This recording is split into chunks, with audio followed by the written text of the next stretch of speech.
It's great to see you all here.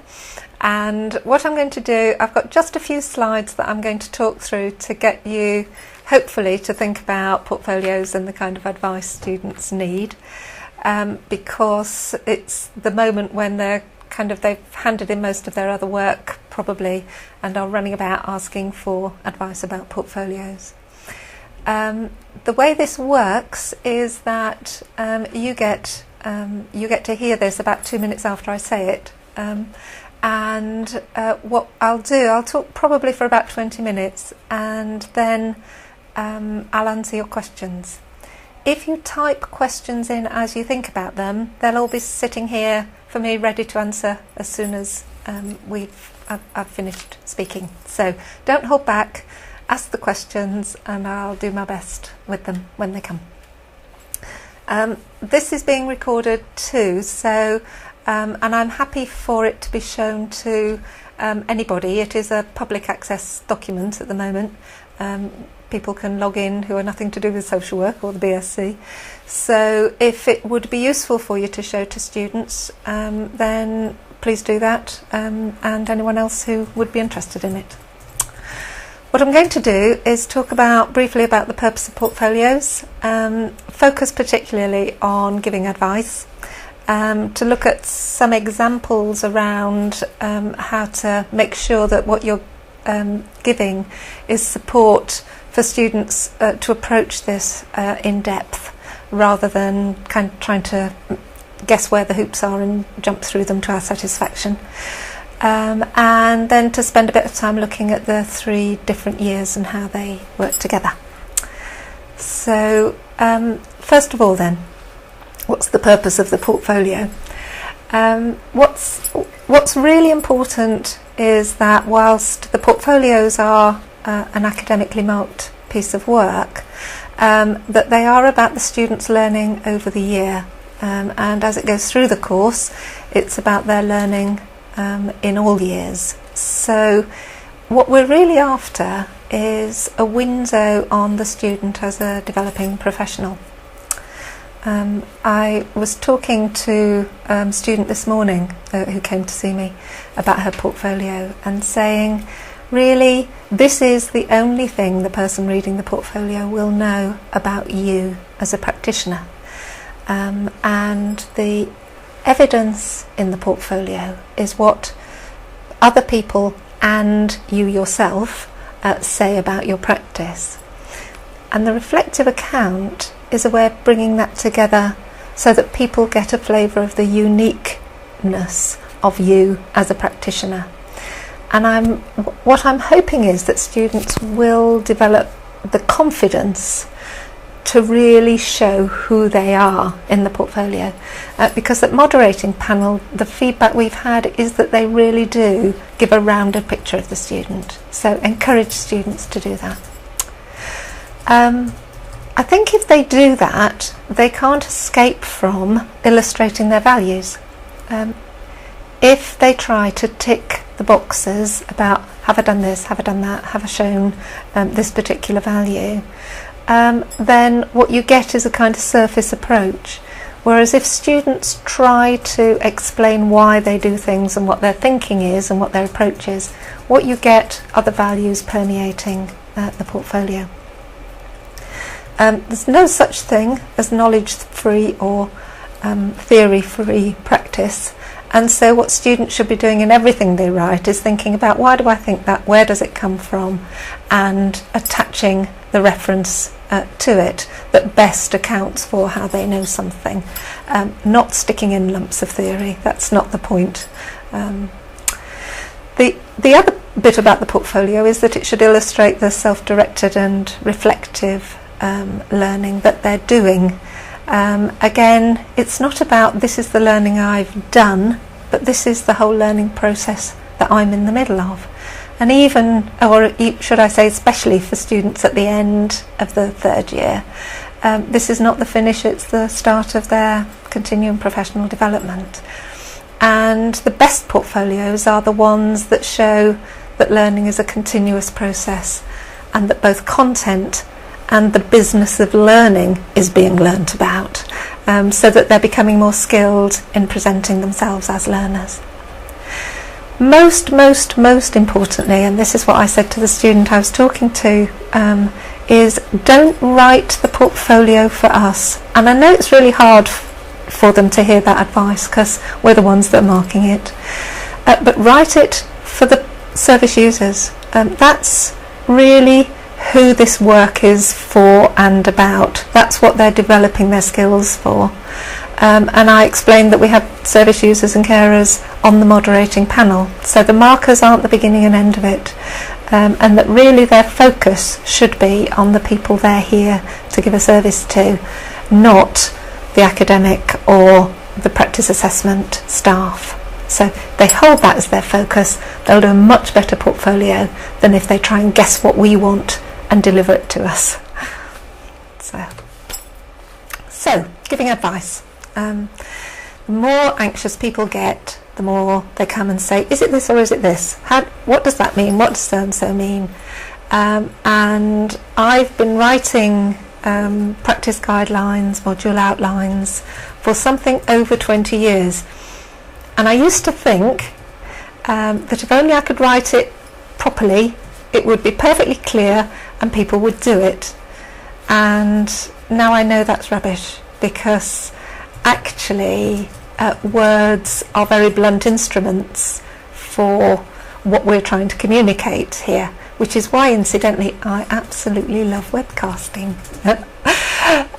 Because you can hear the tone, you can get the message, I hope, about the philosophy, the principle, the quality, not just the words. So when students come and say, what does this mean? Does it mean this or does it mean this?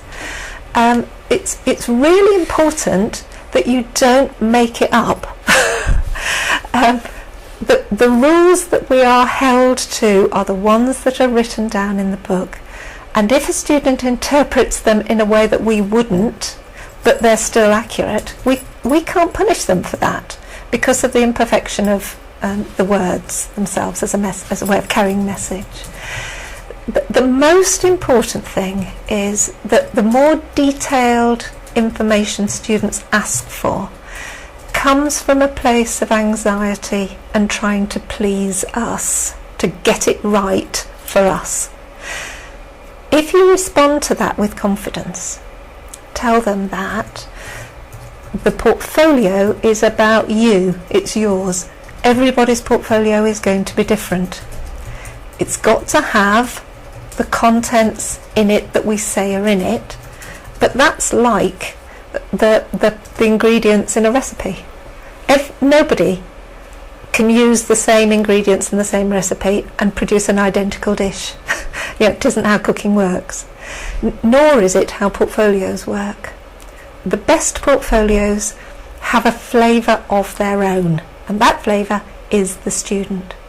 So when you get anxiety about how do I do this, should it be here, should it be there, should it be this, should it be that, check the guidelines and the module outline, see what it says and direct students back to that and say, do it the way you think it'll work best for what you're trying to say. Offer them encouragement. Don't, however tempted, don't interpret it and write out a new set of rules. So we fell into awful trouble in the first year when we did it, and I think that's where the 6-hour rule for a day in the first year came from. It actually, Angie and I looked it up and it isn't written down anywhere, and so it's going to disappear next year, I think. But that's from students saying, how much does this mean?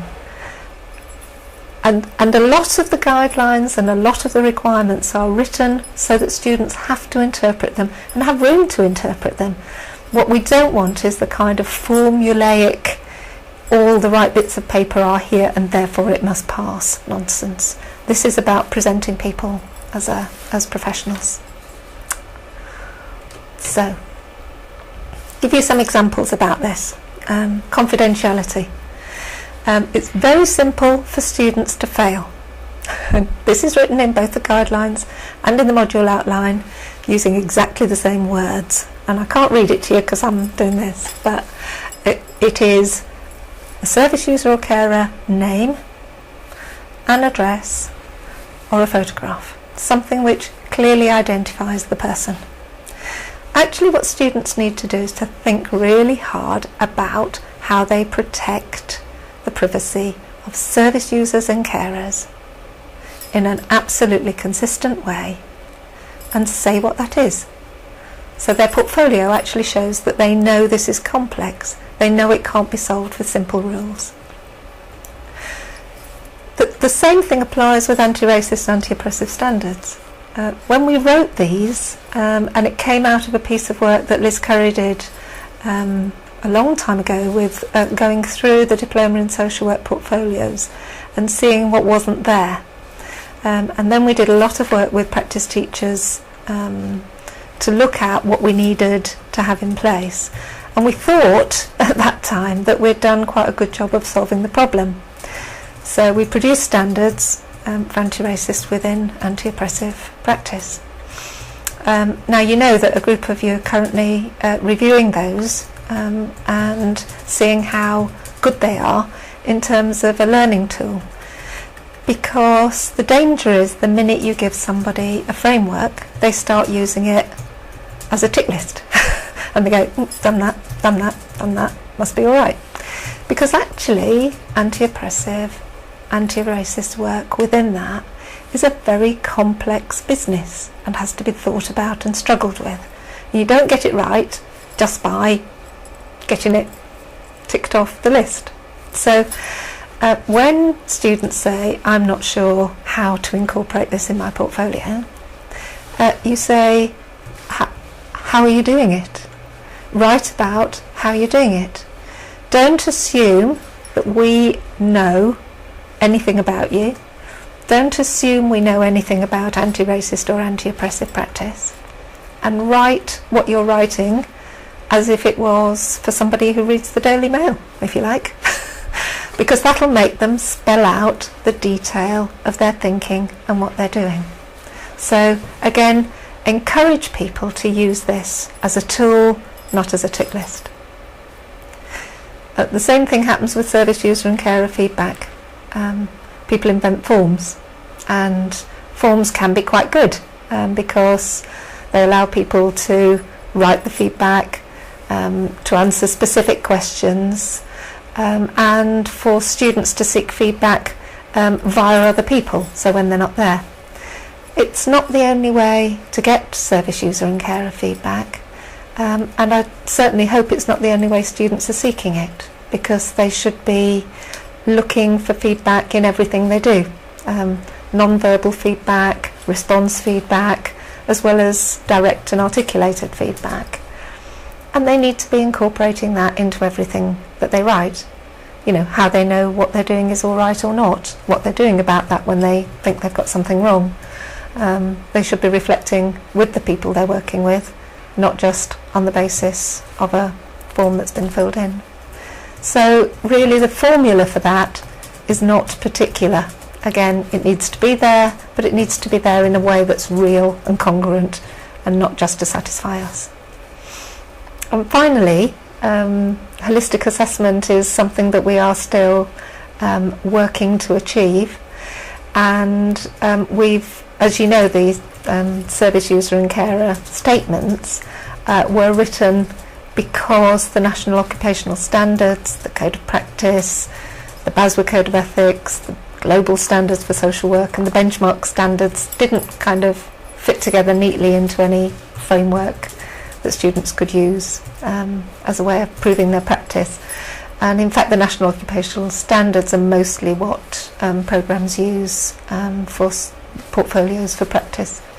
But as you know, if you compare them in the mapping at the back of the portfolio guidelines, that they miss all kinds of things that service users and carers tell us are important.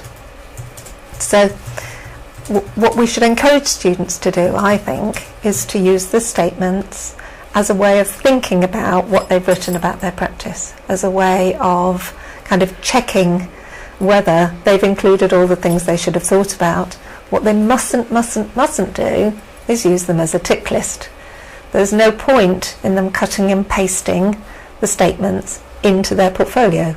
It's the use, it's a poor use of the wordage that they've got. So they should be writing about their practice in their own language, because that'll say more about it, and using the statements as a way of making sure that they've thought about all the things they should have thought about. So, okay. How the portfolios fit together.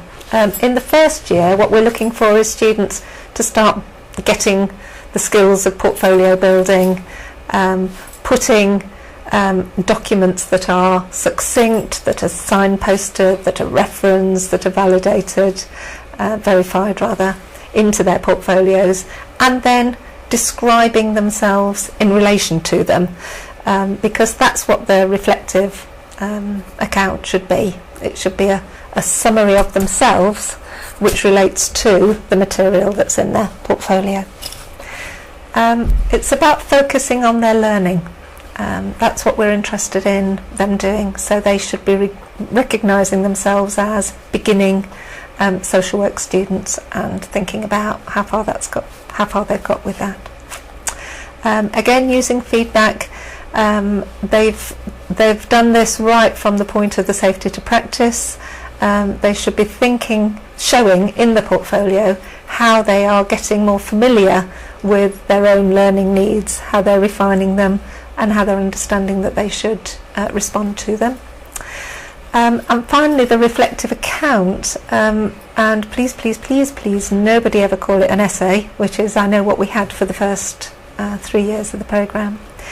But this is it's their first opportunity to use the material they've got in the second part of the portfolio, which shows what they've done, what feedback they've had about it, for them to present their learning in terms of what they think social work is and how far they've got towards it. So, not repetition, not shipping in lumps of writing about social work, but their account referenced from the literature about what they think social work is and how far they've got towards it, remembering that they're at the first year of a 3-year course. So that's the first year. Year 2, students are now in agencies where they're delivering a social work service. So they need to be showing in their practice that they understand what social work is.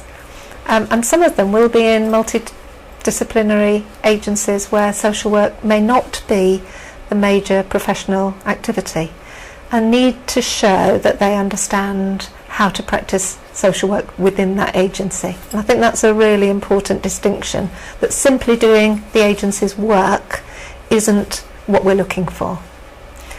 That in that they need to have a realistic understanding of their own learning needs and how they plan to meet those needs in year 3, because the move from year 2 to year 3 isn't a set of tick boxes, it's not a set of hurdles, it's I know how far I've come and I know what I need to do in order to get to the qualifying point, and how I'm going to do that in a year, because that's how much they'll have. So that's the important thing about year 2 portfolios, is that they're actually taking on, if you like, that self-responsibility for learning and have a plan for how they're going to do it. In year 3, what we're looking for is competent, conscious, self-critical, self-aware practitioners. Sounds simple when I say it like that, doesn't it? But the most important thing that we're looking for is that people have an understanding of the issues of social justice, of how social workers need to operate within the hugely different organisational structures they find themselves, in a way that promotes the rights of service users and people who care for them, and promotes social justice. So that's what we're looking for, and I don't think students can write that if they use a formula, because we have to hear about their own concern. My experience this year in working with students who are doing projects, and their project hand-in is 2 weeks, I think, before portfolio hand-in. And my worry is that they'll have invested a huge amount in putting their project together, and they'll forget how relevant all that is to their portfolio. So this is a really critical point, I think, talking to third year students about: don't assume we've read your project. Don't imagine that the work you've done will be visible in your portfolio unless you put it in your portfolio. Because otherwise, I think what we'll get is students who know an enormous amount about the subject that about the service user group that they're working with, but they don't show us in the portfolio. So I'm not talking about cut and paste, but I am talking about making sure the knowledge they have is incorporated in the portfolio. So I think finally, all I want to say is just above all, encourage students to take the confidence of that they'll need as professionals to actually represent their work in a way that within a portfolio really captures who they are, how they think, what they know, and what's important to them in terms of their practice. Because that's what will result in the best quality portfolios. Okay, that's it. Thanks for listening. Oh, shall I turn that off?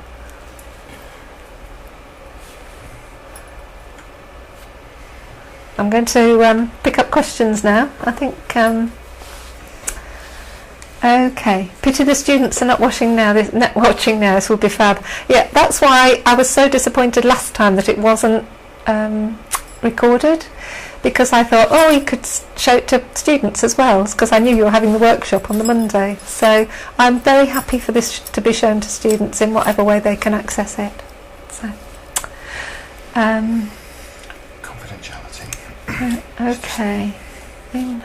My confidentiality. They ask about yeah. People ask constantly about what the rules are.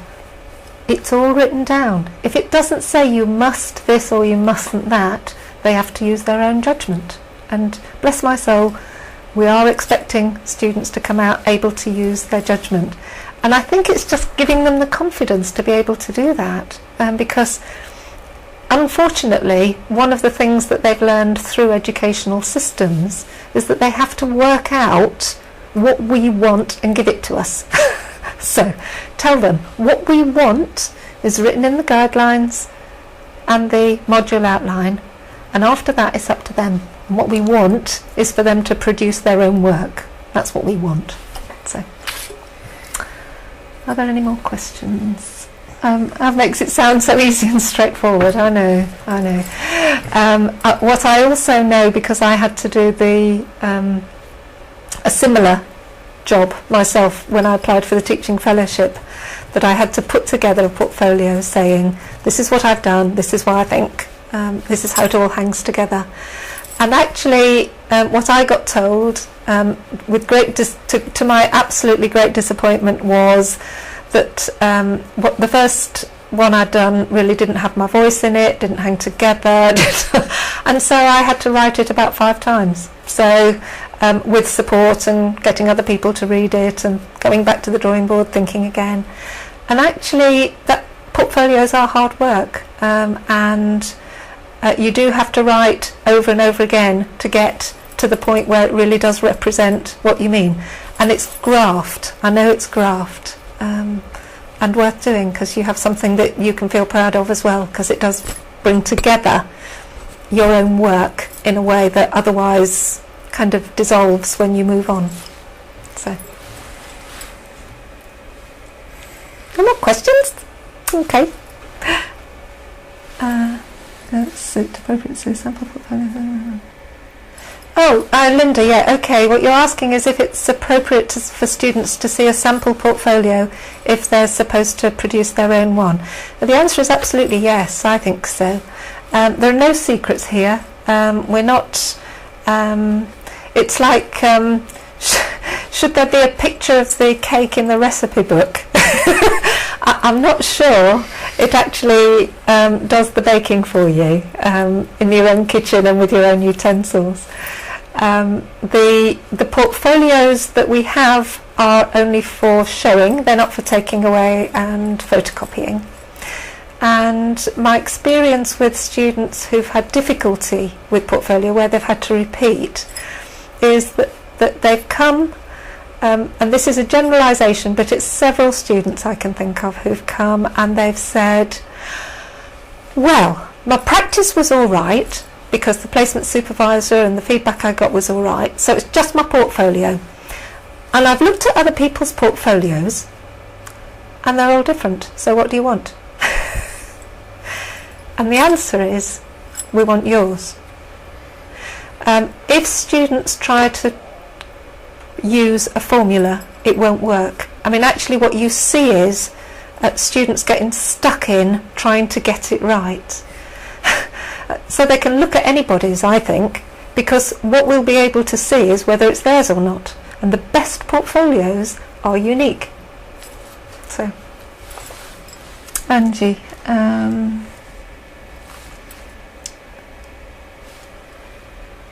Most or all of the questions, this is from Angie, that you've had from students so far are about what do I do with and what do I have to and what do you want. So thanks for some very useful key messages. I'll be passing them on. That's why I love webcasting. It would take me forever to go on like this to everybody I meet. So here it is.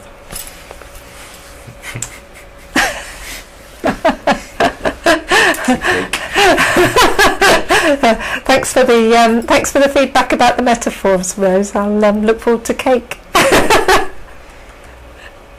That's it. Okay.